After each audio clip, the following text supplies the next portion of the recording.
Benedict, ano ang nakitang violation ng LTO? Bakit humantong sa pagkaka-impound ang nasabing mamahaling sasakyan?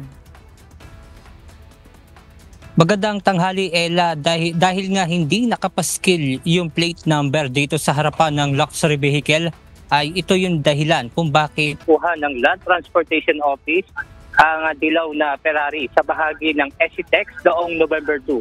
Ngunit nang hinga ng lisensya ay wala umunong maipakita ang sinitang driver dahilan upang i-impound ito sa LTO Central Office.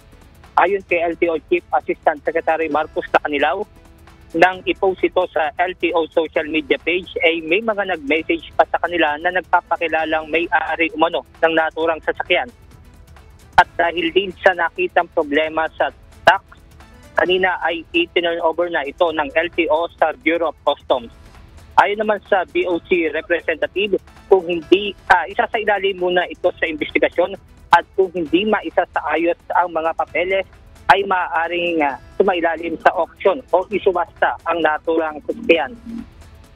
Ella, muli ring nagpaalala ang LTO na nararapat na nakapaskil yung plate number sa harapan ng sasakyan bilang identity o pagkakakilanlan ng mga ito. At yan muna ang ating update mula rito sa Quezon City. Balik sa iyo dyan, Ella. Maraming salamat, Benedict Samson.